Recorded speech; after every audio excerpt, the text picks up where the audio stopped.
The Assassin and the Phoenix Part 3. Chapter 18. The Phoenix Awakens. The sky over the capital never fully cleared after the rebellion began. Ash drifted from rooftops like gray snow. The scent of smoke clung to the air, even after the fires had gone cold. Whispers filled the streets, of an empress unmasked, of a general taken in chains, of a girl with flame in her hand and no fear in her eyes. They called her many things. The Phoenix daughter. The girl who burned the court. The one who walked away from the blade. But Mei Ling heard none of it. Because without Kai, the silence was unbearable.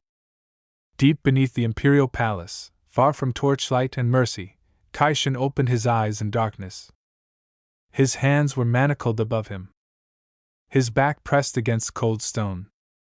The chains etched with suppression runes, they dulled the seal, choked the phoenix fire and sighed him down to embers. A single torch lit the cell. And across from him stood Lu Bai. "You played your hand well," Lu Bai said, voice calm, laced with disappointment. "But you should have run." Kai didn't reply. He knew better than to give a man like Lu the pleasure of conversation.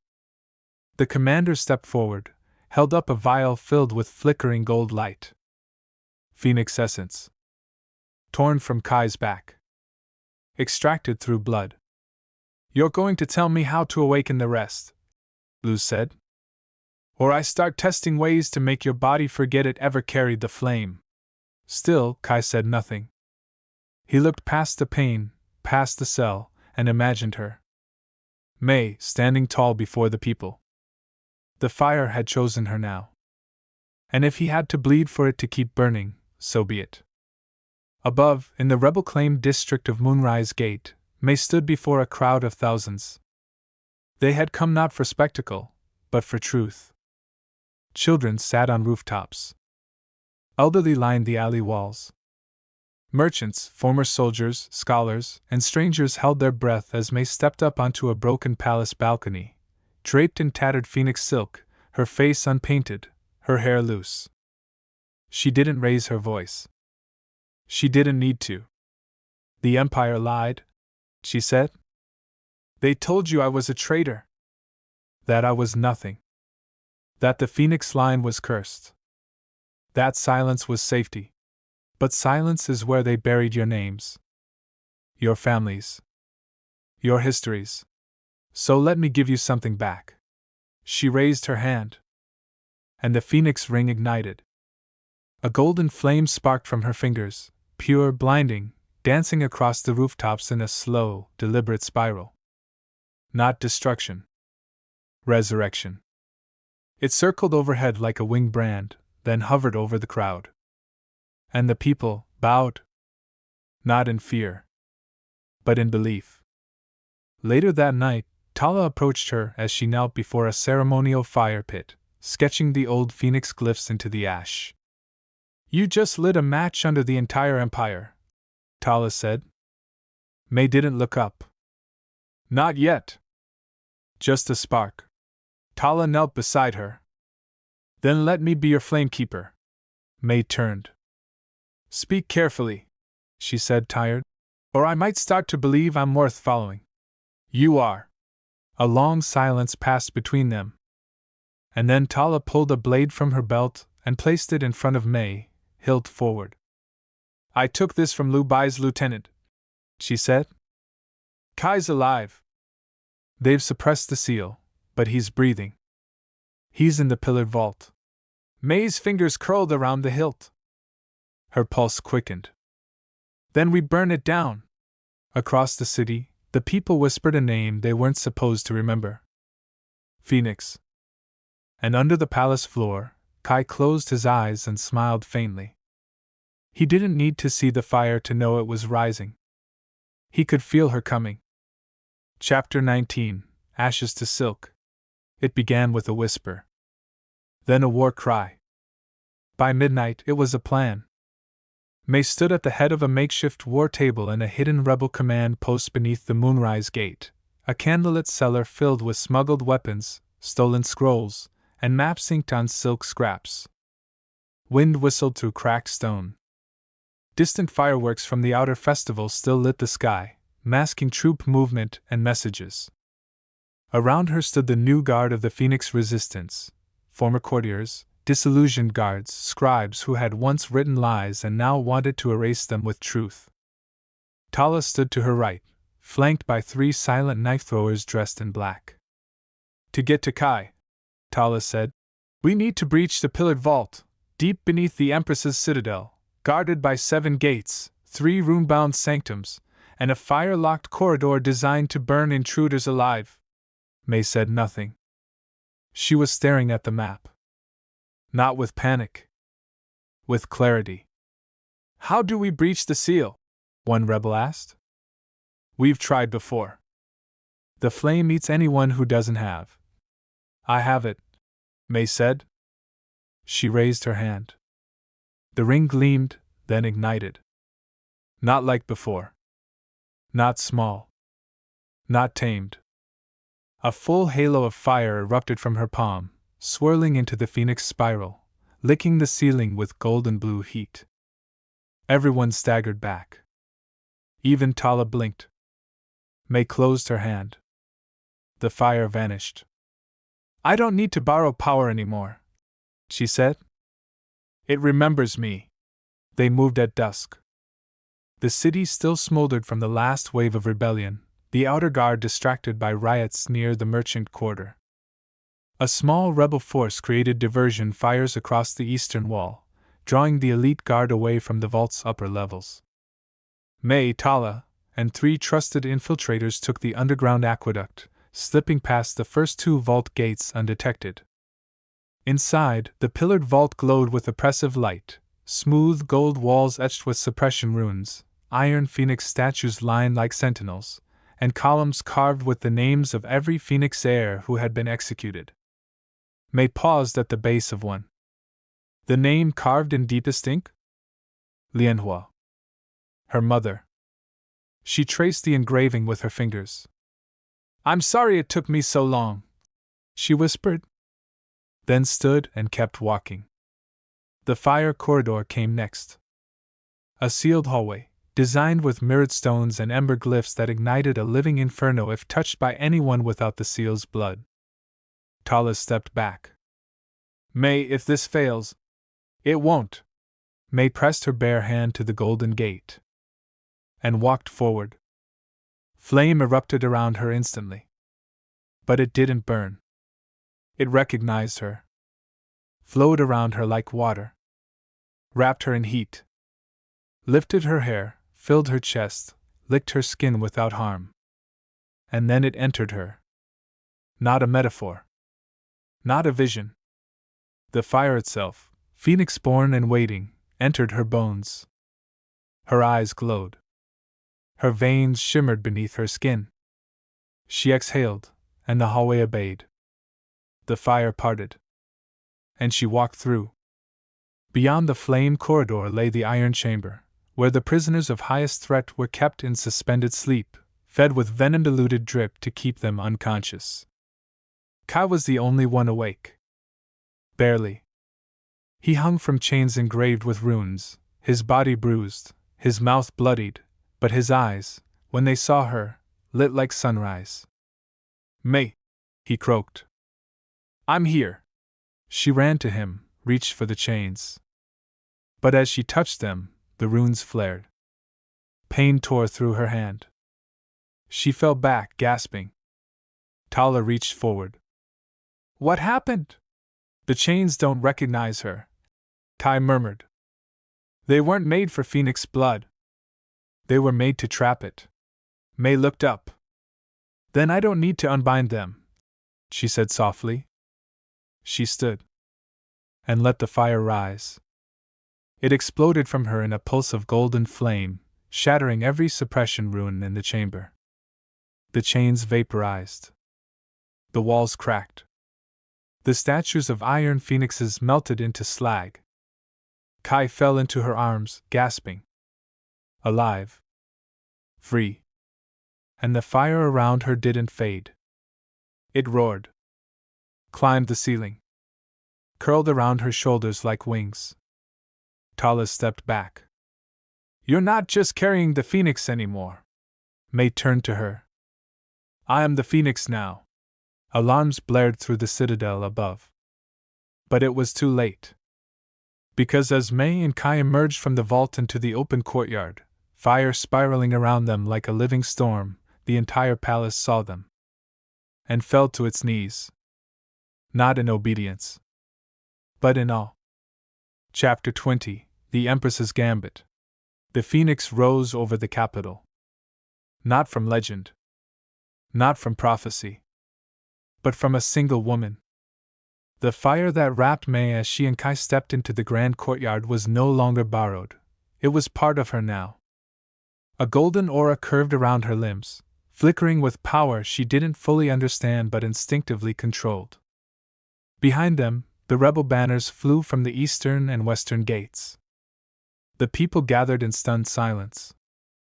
Soldiers once loyal to the throne had lowered their weapons. Civilians dropped to their knees, not in fear, but in hope. And high above, from the broken balcony of the imperial throne, she appeared. Mistress Anhua. Not veiled. Not masked. Crowned.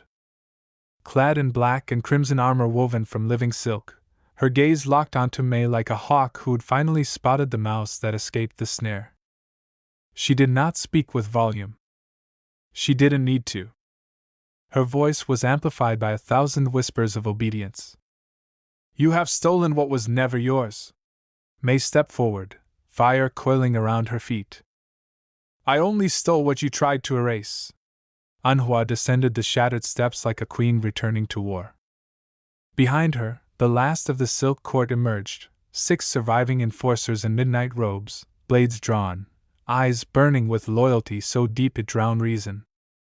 Tala cursed under her breath. She brought the last blooded.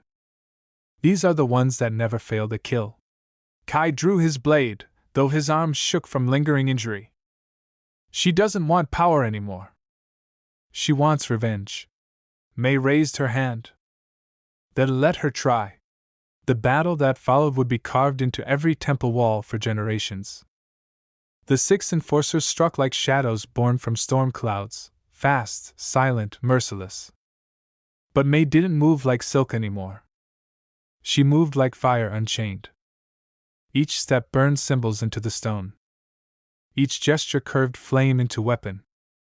Tala spun through the chaos like a tempest of knives. Kai stood by May's side, defending her left flank even as blood stained his arm. And still, Anhua did not strike. She watched. Waiting. Until only she and May remained. The world fell quiet again. The crowd ringed them, soldiers, rebels, nobles, servants. All of them watching the mother face the daughter. Anhua unsheathed her sword. The same one May had trained with. Had bled for. Had once kissed like a secret. She offered it to May.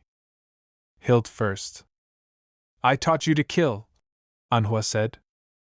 Now prove I did it well. May didn't take the blade. She reached behind her and unhooked her own. A phoenix forged saber, tempered by fire and memory. I don't need your steel, she said. I forged my own. They fought like mirrors shattering. Each strike was a piece of history breaking apart. Anhua was ruthless, flawless technique, every move a memory of how May once stood, once breathed, once bowed. But May was free now. Unpredictable. Her footwork danced. Her blade curved. Her flame surged with feeling, not fear. Anhua parried, then slipped. A shallow cut along her ribs. Then another at her shoulder. The next strike knocked the sword from her hand. Anhua fell to her knees. And the fire circled her throat. Gasps rippled through the crowd. Tala stepped forward. End it. She took everything.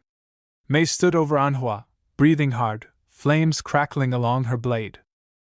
The silence felt like the edge of the world. Anhua looked up, not pleading. Not begging. Just waiting. Like she had always expected to die by May's hand.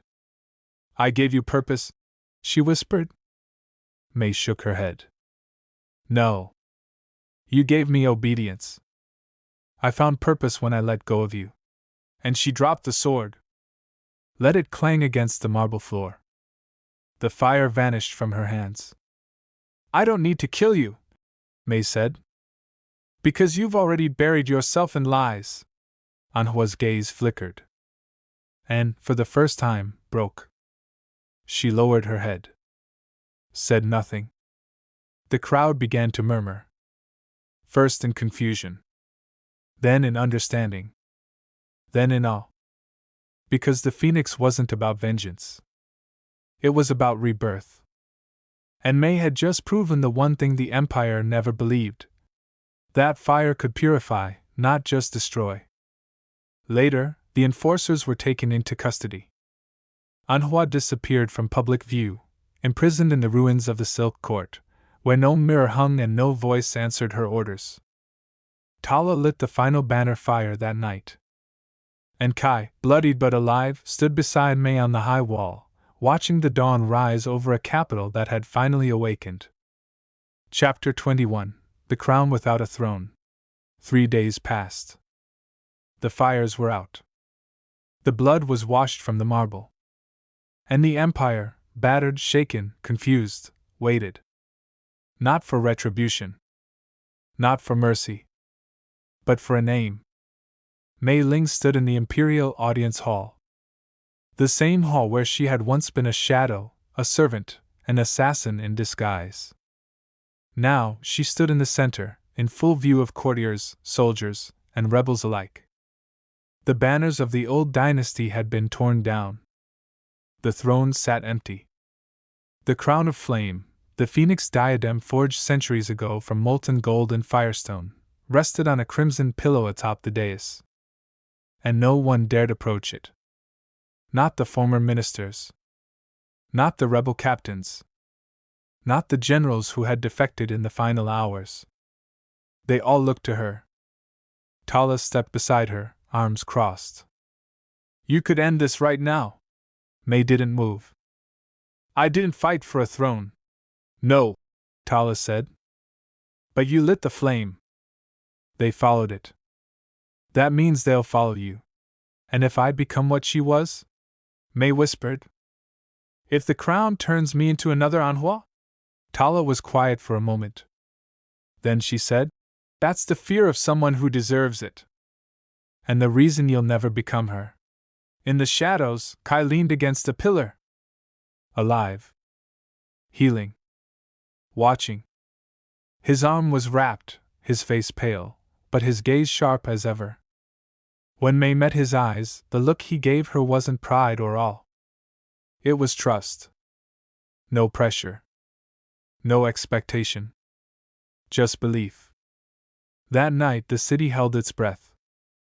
And May climbed to the top of the sanctum tower, where the ancient flame had once burned before the court extinguished it in shame. Below, tens of thousands gathered, citizens, former nobles, rebel factions, and even foreign emissaries. Lanterns floated in the river like stars, each one carrying a single word: truth, change, fire, hope. May faced the wind. In her hand was the phoenix crown. Light as ash. Heavy as memory. She looked at it, and didn't put it on. Instead, she held it up. The fire doesn't choose rulers, she said.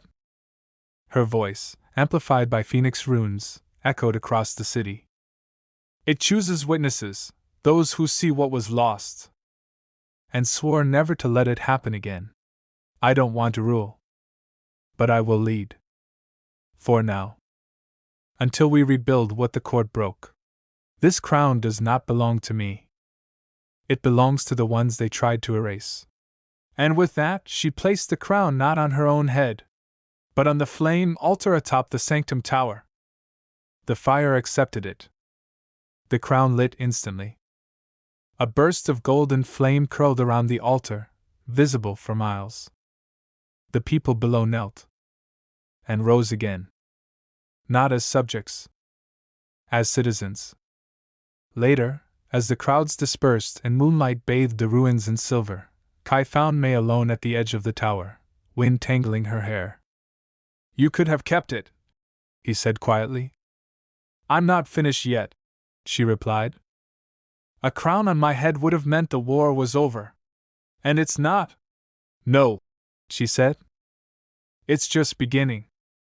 Only now, we fight not with fire, but with memory."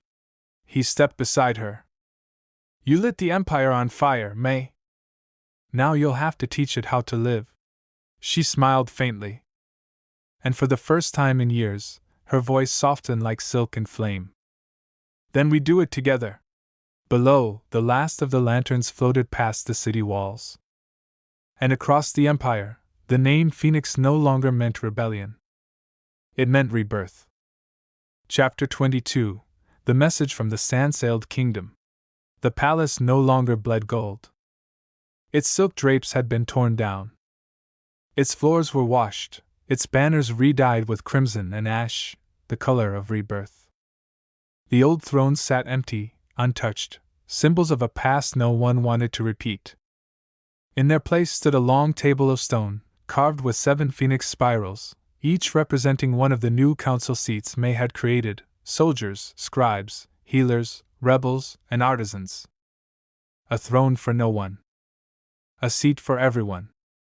May sat at the head, not as ruler, but as fire-bearer. Her robes were simple. Her blade was wrapped. Her hair unbound. Tala stood beside her, now captain of the Phoenix Guard. Kai, healing but ever watchful, stood behind her like a living promise. The doors to the council chamber opened. A courier entered, barefoot, trembling, clutching a scroll wrapped in sun-scarred parchment and sealed with glass and obsidian thread. The courier knelt. "This came from across the burning sea. From the kingdom of sand sails." The name struck a hush through the chamber. That kingdom had not sent an emissary in over 100 years. It was a land of myth, wind-carved cities, and flame-shrouded oracles. May took the scroll. Unsealed it. The parchment was warm in her hands, even though it had traveled weeks across water. The ink shimmered like heat mirage. And the message read, "To the one who bears the phoenix. The fire you awaken has crossed the sky. The sands have spoken. A storm rises beneath our dunes, one your fire has stirred awake. Our mirrors crack. Our dead speak. The old pact is breaking. If you still carry her blood, you must come. Before the second sun burns us all." The black-eyed oracle of Asaran. The room went still. Tala stepped closer. "Is it a threat?" "No," May said slowly. "It's a warning." Kai took the scroll and turned it over. On the back was a sigil burned into the parchment. A phoenix spiral split in half, with a black sun rising between the wings. "I've seen this before," he said. "In a forbidden scroll. It was part of the old pact, between the phoenix and the sand sails. But it was said to be a myth. They swore to protect the southern star gate." Tala added. "A place that holds something ancient. Sealed after the first Phoenix War. And now," May said, her voice distant, "the seal is breaking." That night May walked alone through the palace gardens, once pristine, now overgrown with vines and moss. She found the old moon gate, where her mother had once whispered fire prayers under her breath. She knelt. Pressed her hand to the stone. "Mother," she whispered, "what did you leave behind in the desert? What secret did your fire hide?" Behind her, Kai stepped into the moonlight. "You're going, aren't you?" She nodded. "I don't think the phoenix was meant to stay in one empire," she said. "I think it was meant to protect something, across all of them." He knelt beside her. Then said the words he had never spoken, not even in firelight. "Where you go?" "I go." By dawn, the ships were ready. 5 sand-rigged vessels, outfitted for sea and desert both, bearing banners of the new Phoenix sigil, wings rising from ash and ink. At the dock, crowds gathered to watch May depart, not in exile. In quest. Children threw petals into the waves. Traders offered their blades. Elders whispered old prayers long forbidden. As May stepped onto the ship, a desert hawk landed on the mast. And from the horizon beyond the sea, a strange wind howled, hot and dry as prophecy. In the sand-sailed kingdom, an ancient flame was stirring. And it had been waiting for her. Chapter 23: The Ash That Remembered Her Name. The sea crossing lasted 9 days. 9 days of heat-haze mirages over the water. Of windless stillness. Of whispers caught in sails stitched with phoenix thread. Each night, the crew heard strange sounds across the waves, drumming from beneath the water, chanting on the wind. And on the 9th day, the horizon split. The sky turned gold. And the kingdom of Asaran rose from the sand like a waking god. It was not a city like May had ever seen. There were no outer walls. Instead, towers carved from amber-hued stone rose like spiral horns from the dunes, catching the sun and reflecting it in shimmering waves. Veils of silk drifted between buildings like sails caught in eternal breeze. Below, markets bustled on carpets of crushed glass, and staircases vanished into subterranean temples shaped like claws or wings. Above all of it, the obsidian spire, so tall it pierced the low-hanging sun and cast a perfect shadow across the city at noon. Tala stared as they docked at the sandstone harbor. "This place wasn't built," she murmured. "It was remembered." Kai nodded grimly. "And protected by something older than flame." An honor guard met them at the port. Not soldiers, flame-masked oracles, clad in sheer black robes stitched with mirror thread. They carried no weapons, but each wore a pendant etched with the split phoenix sigil, the same one from the warning scroll. The leader stepped forward. A woman with black painted eyes, gold rings through her ears and lip, and a voice like slow burning incense. "You were expected." May bowed slightly. "You are the black-eyed oracle?" "I speak her voice," the woman replied. "But she speaks through flame. She is waiting." They were led through the city by silent processions. Children tossed crimson petals into their path. Old women whispered forgotten songs behind veils. Shopkeepers closed their stalls, not in fear, but reverence. And in the shadows, others watched. Dressed in red gold silks. Eyes like smoldering embers. Not oracles. Not citizens. Phoenix-blooded. Kai saw them first. A woman leaning against a carved arch, a blade at her hip glowing faintly. A boy no older than 12, whose hand briefly flickered with gold light before vanishing into his sleeve. "They're like us," he murmured. "No," Tala said. "They're like what we were meant to become." At the base of the obsidian spire, they entered the Hall of Flame Echoes, a chamber lit entirely by fire suspended in air. Glyphs danced along the walls like living script. There, seated atop a dais shaped like a spiral sun, was the true black-eyed oracle. She looked no older than 30, but her gaze felt like ancient sand. She rose, her voice echoing as though 1,000 spirits whispered with her. "You have come," she said. May nodded. "The fire called. And now it calls louder still." The oracle waved her hand. And the flames on the walls shifted, forming a vision. A mirror sun descending from the sky, black and flickering with corrupted fire. Beneath it, desert cities cracked. People turned to ash. The seal, an ancient phoenix ring, shattered in flame. "The pact is broken," the oracle said. "One of the old phoenix lines has risen in rage. He seeks the second sun, the forbidden fire hidden in the vault of dunes." "Who is he?" May asked. The oracle's voice grew colder. "Raish Talam, son of the phoenix. Branded exile. Trained to be the flame of vengeance." Kai tensed. "I've heard that name." He tried to burn the Sand Emissary Tower 10 years ago. Failed. Vanished. He didn't vanish, the oracle said. He was buried, in a temple meant to silence his blood. But now that you've rekindled the fire, he has awakened. Tala stepped forward. What does he want? The oracle turned to May. Your crown. Your flame. Your death.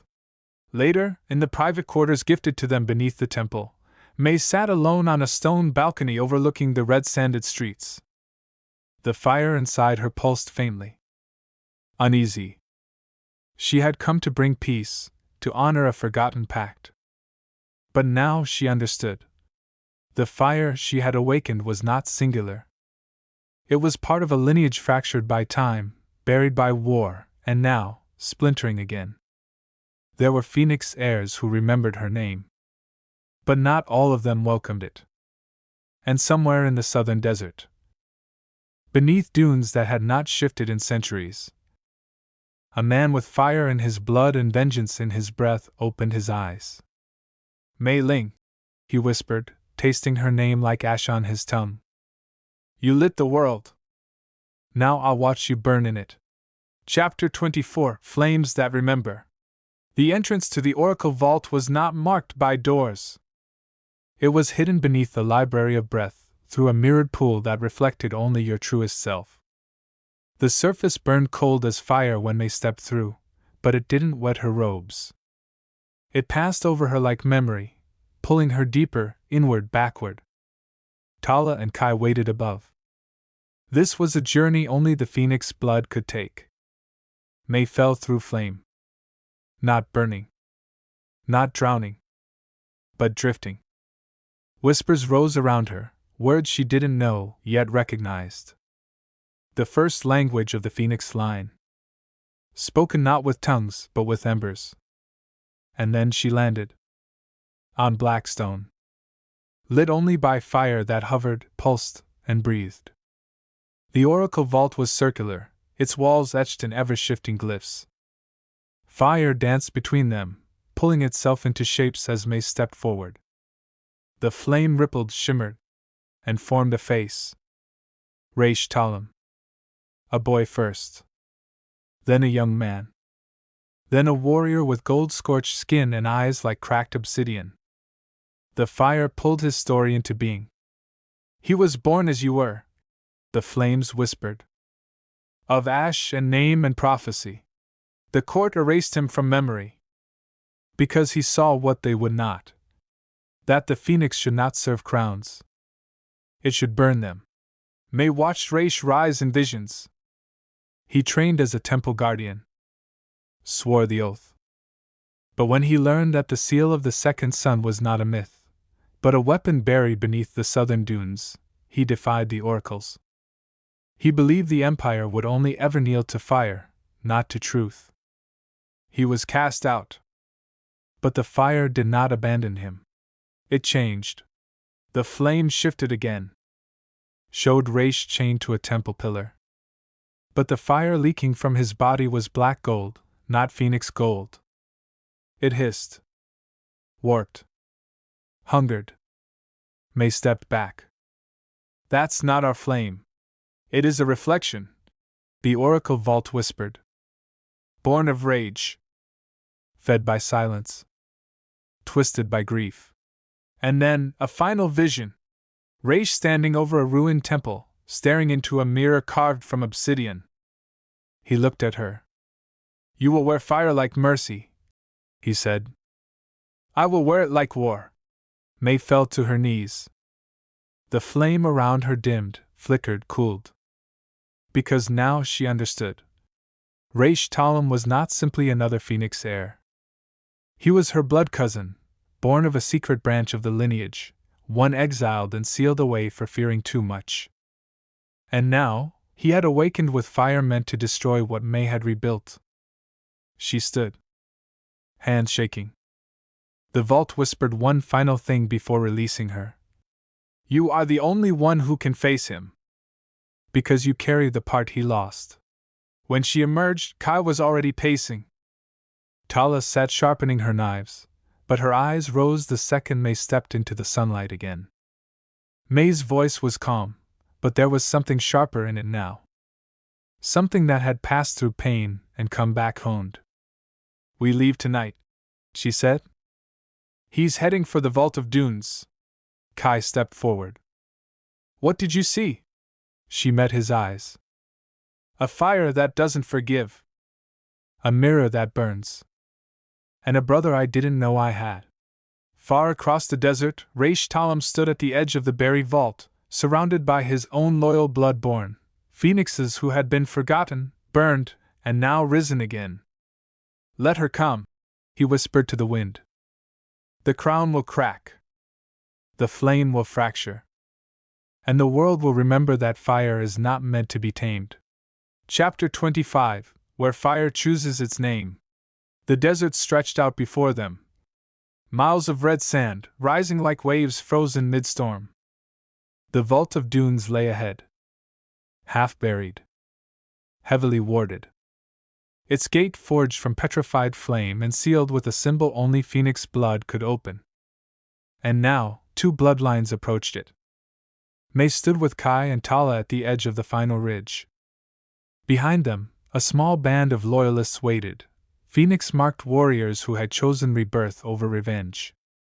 Before them, across the basin of glass-blown sand, Raish Talam and his fireborn had gathered, dozens of exiled heirs who bore black gold fire, their bodies wrapped in ash cloaks, their eyes bright with hatred and purpose. The sun above cast no warmth.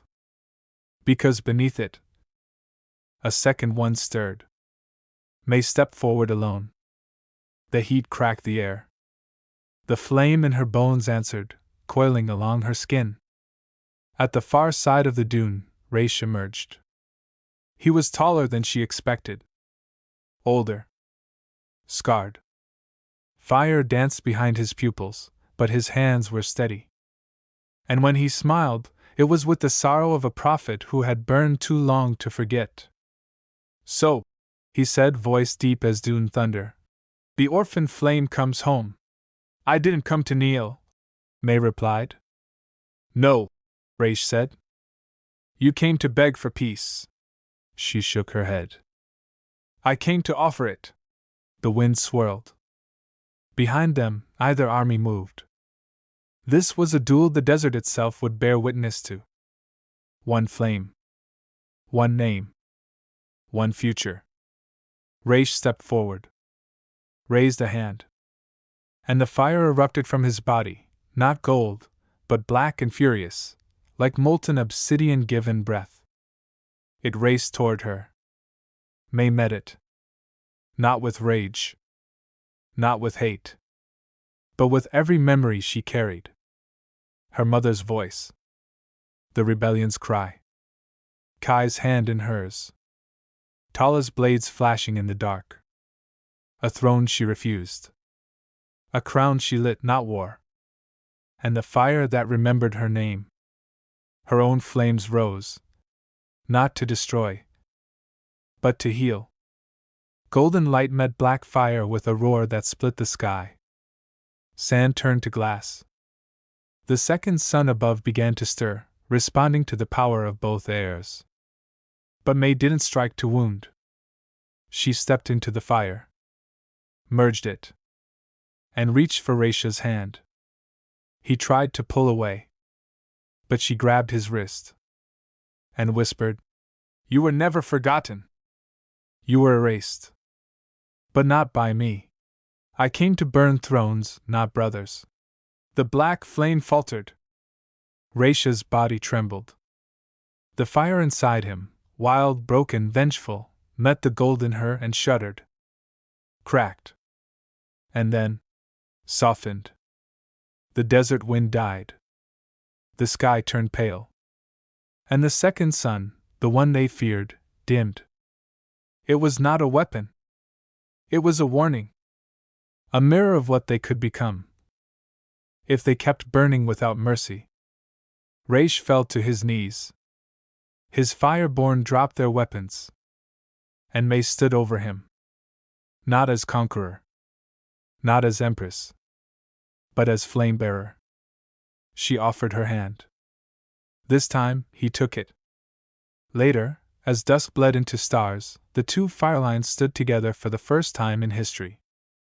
The vault of dunes opened, not with violence, but with recognition. Inside, they sealed away the black flame. Not out of shame, but understanding. And beside it, they left a scroll. Let fire rise in memory, not in vengeance. Let it light paths, not pyres. Let it choose, not rule. Back in Asaran, Kai took her hand beneath the whispering lanterns of the obsidian spire. Tala drank wine with 3 fire-born warriors she once vowed to kill. And May stood at the edge of the balcony, wind in her hair, fire still sleeping beneath her skin. The world was watching her now. But she wasn't afraid. Because she had already chosen her name. And fire had chosen it with her. Across every empire, every forgotten age, stories still whisper. If this tale stirred your spirit, leave a like to honor the echoes of the past. Share your thoughts in the comments. Every voice weaves a new legend into the sands of time. And subscribe to our YouTube channel Historical Fantasy Stories, where myths walk beside history, and every discovery changes the world. The next forgotten legend is waiting to be found.